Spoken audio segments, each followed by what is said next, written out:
ప్రధాని మోదీ ఇంటి వద్ద రాహుల్ గాంధీ గారు నిరసన చేశారండి. రాహుల్ గాంధీ గారితో పాటు కాంగ్రెస్ నేతలంతా ఉన్నారు. ప్రియాంక గాంధీ గారితో సహా మిగిలిన కాంగ్రెస్ పార్టీకి సంబంధించినటువంటి మహామహులు. ఎందుకు ఈ నిరసన అంటే సీజేపీ పార్టీ చేసినటువంటి పార్లమెంటు ముట్టడి ఫెయిల్ అయింది. సీజేపీ పార్టీ నేతలతో యూనియన్ మినిస్టర్ మాట్లాడడం కానీ, సీజేపీ పార్టీకి సరైనటువంటి రెస్పాన్స్ రాకపోవడం కానీ, పార్లమెంటును ముట్టడించి భారతదేశంలో ఏదో జరిగిపోతుంది, నేపాల్ లాంటి జంజీ ఉద్యమం ఒకటి లేచింది, భారతదేశంలో ఉన్నటువంటి ప్రభుత్వం సరిగా పరిపాలించట్లేదు అనేటువంటి మెసేజ్ ప్రపంచ దేశాలకు ఇద్దాం అనుకున్నాం. ఇది ఎంతలా ప్రేరేపించబడింది అంటే అమెరికాలో ఉన్నటువంటి కొంతమంది యూత్ కూడా సోనం వాంగ్చుక్కి సపోర్ట్ చేస్తూ నిరసన చేస్తున్నారు, ప్లకార్డులు పట్టుకొని బొద్దింకలకి సపోర్ట్గా.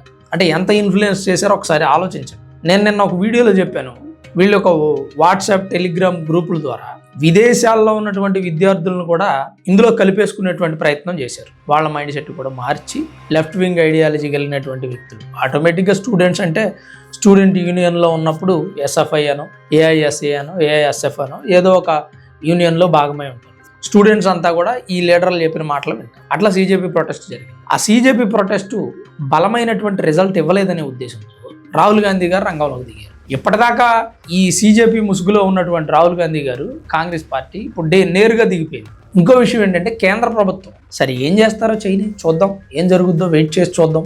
అలా వెయిట్ చేసి చూడడం వల్ల వచ్చిన రిజల్ట్ ఏంటో తెలుసా? సీజేపీ పార్టీ వెనక ఉన్న వ్యక్తులు ఎవరనేది ఒకసారిగా బయటకు వచ్చేసింది. Aam Aadmi party, Samajwadi party, Congress party, TMC party, CPI, CPM, student యూనియన్లు వీళ్ళంతా బయటకు వచ్చేసారు. ఆమ్ ఆద్మీ పార్టీ, సమాజ్వాదీ పార్టీ వాళ్ళు డైరెక్ట్గా వచ్చి సపోర్ట్ చేస్తున్నారు. రాహుల్ గాంధీ గారు సీజేపీ చేస్తున్న ప్రొటెస్ట్లోకి వెళ్లకుండా ఈయన ఒక డిఫరెంట్ వే సెలెక్ట్ చేసుకున్నారు. అదేంటంటే మోదీ గారి ఇంటి వద్ద నిరసన తెలియజేయడం. మోదీ గారి ఇంటి వద్ద నిరసన తెలియజేసేటప్పుడు వీళ్ళకి ఒక బలమైన కారణం కావాలి. అదేంటంటే నీట్ పేపర్ లీకేజ్. ఈ పార్లమెంట్ ముట్టడించినటువంటి సీజేపీ ప్రొటెస్ట్ గురించి మేము కూడా ధర్నా చేస్తాం. అలాగే ఈ నీట్ పేపర్ లీకేజ్ గురించి, విద్యార్థుల భవిష్యత్తు గురించి పార్లమెంట్లో మాట్లాడాలి. పార్లమెంట్ సమావేశాలు స్టార్ట్ అయ్యాయి కదా, అందులో మాట్లాడాలి అనేవి ప్రధానంగా వీళ్ళు వినిపిస్తున్న డిమాండ్. వీళ్ళ చేతులకి ఒక ఫైబర్ ప్లాస్టిక్స్ అమ్మేదో సంఖ్యలు లాంటివి వేసుకొని అంటే ప్రభుత్వం మమ్మల్ని బంధిస్తోంది, మా వాక్ స్వాతంత్రాన్ని అరికడుతోంది అని చెప్పేటువంటి ప్రయత్నం చేశారు. అలా ఆయన తీసుకెళ్లి పోలీసులు అరెస్ట్ చేసి వ్యాన్ ఎక్కిస్తుంటే ఆయన ముక్కుకి ఏదో దెబ్బ తగిలింది. ఆ తర్వాత ప్రియాంక గాంధీ గారిని కూడా స్టేషన్కి తీసుకెళ్లారు. అక్కడ సోనియా గాంధీ గారు కూడా వచ్చారు పార్లమెంటు స్ట్రీట్లో ఉన్నటువంటి పోలీస్ స్టేషన్కి. అంటే సీజేపీ పార్టీకి బలం సరిపోలేదని నేరుగా కాంగ్రెస్ పార్టీ వాళ్ళే రంగంలోకి దిగారు. ఒక్కసారి ప్రాక్టికల్గా మీరు ఆలోచిస్తే అర్థమవుతుంది. ఇందులో కొత్త విషయం ఏమీ లేదు, కొత్తగా మనం మాట్లాడుకునేది ఏమీ లేదు. సీజేపీ పార్టీ వాళ్ళు ప్రొటెస్ట్ చేస్తున్నారు, ఇది మనందరికీ తెలిసిన అంశం. మరి వాళ్ళు ప్రొటెస్ట్ చేస్తున్నప్పుడు, వాళ్ళ ప్రొటెస్ట్లో నిజాయితీ ఉన్నప్పుడు, వాళ్ళు కోరుకున్న డిమాండ్స్ మంచివి అయినప్పుడు ప్రభుత్వం ఖచ్చితంగా సహకరిస్తుంది. మరి రాజకీయ పార్టీలు ఎందుకు వాళ్ళ వెనక ఉండి నడిపిస్తున్నారు? అన్నా హజారే గారు ఒకప్పుడు నిరాహార దీక్షలు చేశారు. అందులో రాజకీయ పార్టీలకు సంబంధించిన వ్యక్తులు లేరు. ఈవెన్ ఆయన కూడా నిరాహార దీక్ష అయిపోయాక రాజకీయ పార్టీలకి చేరువ అవ్వలేదు, రాజకీయ పార్టీ పెట్టలేదు, ప్రజల్లోకి వెళ్ళలేదు. ఆయన డిమాండ్స్ మాత్రమే అడిగారు ప్రభుత్వాన్ని, అది మాత్రమే చేసి నేరుగా ఇంటికి వెళ్ళిపోయారు. ఆయనతో పాటు ఉన్నటువంటి కొంతమంది వ్యక్తులు రాజకీయ స్వార్థం కోసం ఆ స్టేజ్ మీదకి చేరారు. ఎగ్జాంపుల్ కేజ్రీవాల్ గారు. ఈ కేజ్రీవాల్ని క్రేజీవాల్ అన్నాం. ఈ కేజ్రీవాల్ ఏం చేశాడు? తర్వాత పార్టీ పెట్టి ఢిల్లీకి ముఖ్యమంత్రి అయ్యాడు. పంజాబ్లో కూడా అదే హడావుడి చేశారు. ఆ తర్వాత ఓడిపోయారు, లెక్కర్ స్కామ్లో అరెస్ట్ అయ్యారు, మళ్ళీ బయటకు వచ్చారు. ఈ సీజేపీ పార్టీకి సపోర్ట్ చేస్తున్నారు.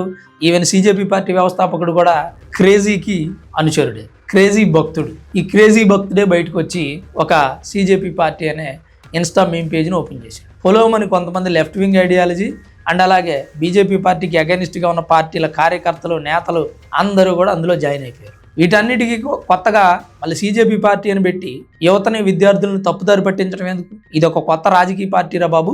బీజేపీ పార్టీని ఓడించడం ఇండియా కూటమి వల్ల కావట్లేదు, అందుకే మేము ఒక కొత్త కూటమి పెట్టాం, ఆ కూటమిలోకి వచ్చి యంగ్స్టర్స్ అందరూ జాయిన్ అవ్వండి అంటే పాపం విద్యార్థులు ఏదో వాళ్ళ పని వాళ్ళు చూసుకునేవాళ్ళు, చదువుకునేవాళ్ళు, అప్పుడప్పుడు కాలేజీ బంక్ కొట్టి సినిమాకు పోయేవాళ్ళు. తర్వాత వాళ్ళు చేయాలనుకునేవి ఎట్లాగో చేసి సాధించాలనుకునేవి సాధించేవారు. నీట్ పేపర్ లీకేజ్ మీద మాట్లాడటానికి ఏ రాజకీయ పార్టీ మాట్లాడినా సరిపోయేది. దానికోసం కొత్తగా సీజేపీ పార్టీ అని ఒక పుట్టగొడుగు పుట్టుకు రావాల్సిన అవసరం లేదు. సీజేపీ పార్టీ అనే పేరు పెట్టి మిగిలిన రాజకీయ పార్టీలన్నీ చేరి ఆ ముసుగులో విద్యార్థులను వాడుకొని నీట్ పేపర్ లీకేజీని అడ్డం పెట్టుకొని బీజేపీ పార్టీ మీద వ్యతిరేకత తీసుకొచ్చి ప్రభుత్వాన్ని పడేసి భారతదేశంలో రాజకీయ అనిశ్చితి ఉంది, రాజకీయ సంక్షోభం ఉంది, బీజేపీ పార్టీకి పరిపాలించడం చేతకాటలేదు కాబట్టి దిగిపోయింది, ఇప్పుడు వెంటనే మాకు నచ్చిన నాయకుడిని ఎన్నుకుంటాం, అని చెప్పేటువంటి ఒక ప్రయత్నం చేశారు.